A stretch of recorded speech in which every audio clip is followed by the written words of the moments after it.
12 वाजल्यानंतर आमचाच विजय होईल असा दावा करतायत ममता बॅनर्जी। ममता बॅनर्जींनी हा विश्वास व्यक्त केलेला आहे। 2:30 वाजलेले आहे। 12 वाजेची वेळ ममता बॅनर्जी यांनी दिलेली होती, मात्र आता तरी आकड्यांमध्ये काही फरक त्यांच्या म्हणण्यानुसार दिसत नाहीये। तर या पुढच्या फेरीत तृणमूल विजयी होणार असं ममता बॅनर्जी म्हणत असल्या तरी आकडे मात्र त्यांचा हा दावा फोल असल्याचं सांगतायत। आतापर्यंत फक्त 3 फेऱ्यांचीच मतमोजणी झाली असं त्या म्हणाल्या होत्या। या पुढच्या फेरीत तृणमूल विजयी होणार असा विश्वासही त्यांनी व्यक्त केला होता।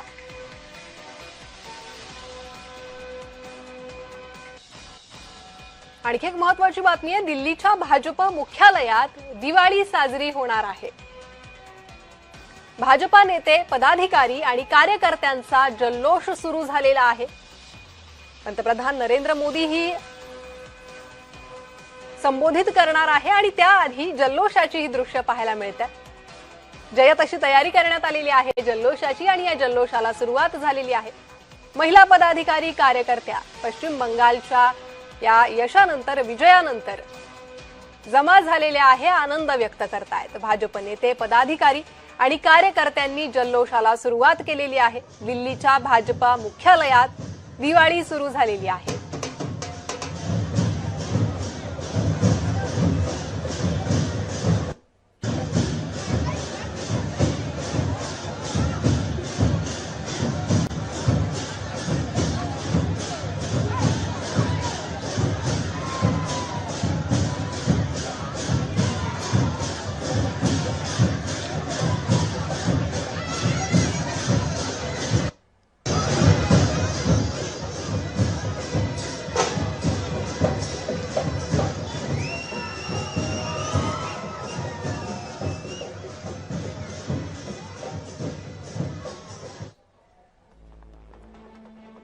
तर ममता बॅनर्जी यांनी काय आवाहन केलेले पाहूयात। आमदारांना पक्षात ठेवून पक्ष अबाधित ठेवणे, बंगालमध्ये सक्षम सकारात्मक विरोधी पक्ष म्हणून काम करणे।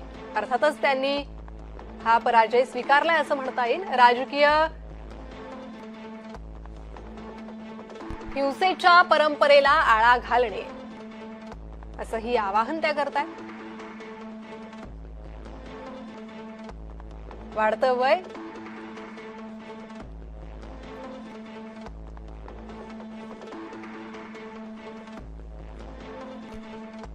तर भाजप विरोधकांमध्ये समन्वय राखणे असं आवाहन ममता बॅनर्जींनी केलेलं आहे।